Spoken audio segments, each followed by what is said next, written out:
Well, speaking of the Cowboys, Mike McCarthy is staying as your head coach, Rob. That news I broke a little bit ago, but we haven't really fully talked about it.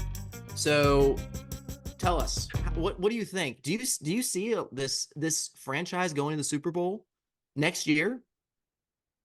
Man, I am conflicted. Okay, because you look at the regular season, he's had three straight 12-win seasons. No Cowboys head coach has ever done that. He's the first one. Not Tom Landry never did it. Jimmy Johnson never did it. Mike McCarthy was the only one who's ever done that. His offensive play calling was on point the second half of this year. After week 7, after the loss of the 49ers, the Cowboys had the number one scoring offense, the number one passing offense. He really just let Dak cut it loose and throw the ball deep to CeeDee Lamb 100 times a game, and that really worked. Outside of probably some of our biggest games of the season, the one against Buffalo, obviously, the one against Miami, which if we had won those two games, we would have had home field advantage in the first seed locked up. And then obviously in the playoffs, it did not work for the first half of the game at all. We had 0 points in most of the first half. Um, in the second half, it worked fine, but in the first half, it was really bad. And I don't know what happened in the playoffs. I don't know if that was a coaching failure. I don't know if that was a player failure, but to some degree, responsibility for that lays on the head coach. Because if your players weren't ready, that's your fault. Even if I think you could give most of the blame to the players for not executing properly, it was your job to have them ready to go out there and play. And if the entire team was not ready to play, if they were like having mental breakdowns or like they were too nervous to show up, that's your fault as the head coach. You've been there before. You've taken a team to a Super Bowl victory before. You knew exactly what was going to happen. You knew what you had to do to get them prepared, and you didn't do it. Come on, man. Now, all that being said, I'm not totally devastated that he's staying because he has been a great regular season coach. And maybe he can figure something out in the postseason next year. Although, obviously you guys have been able to do that yet. So I'm not really expecting him to. Um, but I also think if we get better personnel and, maybe change up the defense a little bit, which is definitely still a possibility for the Cowboys right now, things would be a lot better. If we hadn't given up 48 points in that game, we probably would have won. I mean, the offense was really clicking in the second half, and their offense wasn't doing as much as it was in the first half. Um, so I think you could certainly win a Super Bowl with this team with Mike McCarthy at head coach. But I think you also have to expect when you get to the playoffs, you're going to have sloppiness that other teams don't. So you're going to have a really, really, really good team to be able to bounce back from that and make it to a Super Bowl. And that's just, I wish we had fired him and gone in a different direction. But now that we haven't, I'm going to try my best to put as much faith as I possibly can back in Big Mike. Yeah. Well, definitely, we kind of talked about this when the Cowboys ended up when they did lose to the Packers. But there just seemed to be just this disconnect on the field. I know there was those beginning kind of like shots by the camera between Dak and CeeDee Lamb, whether they were arguing or just like they didn't seem like they were on the same page like they had been all season. And I know, Yeah. it's not necessarily on the coaching staff for that happening, but again, it's the preparedness. It's the preparedness that they need to go out there, and their job is still not only just coaching, calling the plays, doing what they need to on the sideline, but also preparing their team for that next matchup.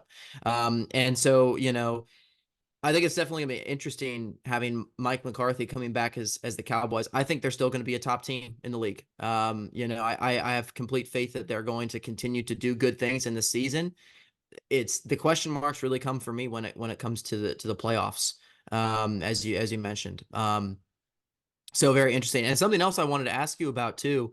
Have you been reading about or hearing some of the I guess social media battles going on about people, especially family members, attacking and telling what Dak Prescott and CeeDee Lamb and Micah Parsons should do in this scenario? What are your thoughts on Yeah. that? So Dak Prescott's brother, Micah Parsons' brother, and CeeDee Lamb's mom all came out and said they didn't want their respective family member to play for the Cowboys anymore because they caught a lot of criticism from the fans after they lost in that playoff game. I don't really think they should be doing that. Like that really puts their family member in an awkward situation, both with the team and with the fans. And Micah Parsons came out and he's like, my brother doesn't speak for me. I love Dallas. I want to play and win a championship for Dallas.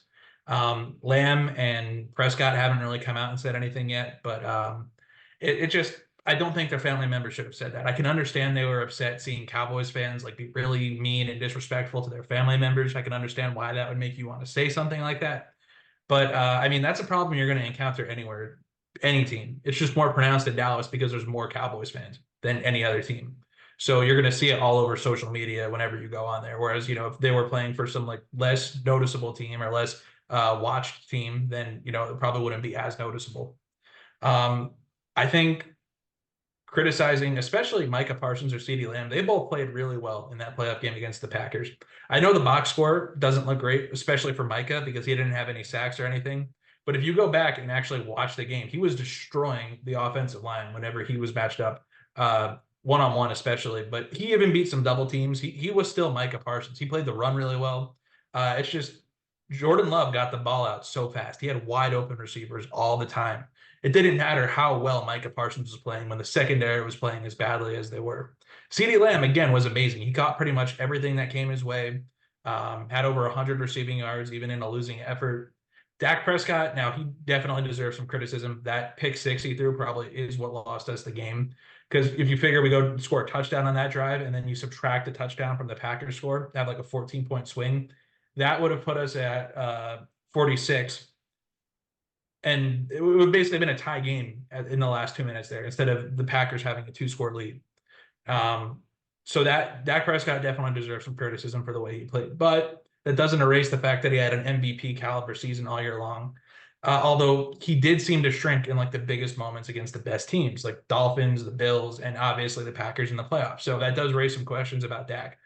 But talking about their family members specifically, I don't think their family members should be talking like that. I don't think it reflects how the players feel. And I think it just kind of creates a bad situation for everyone.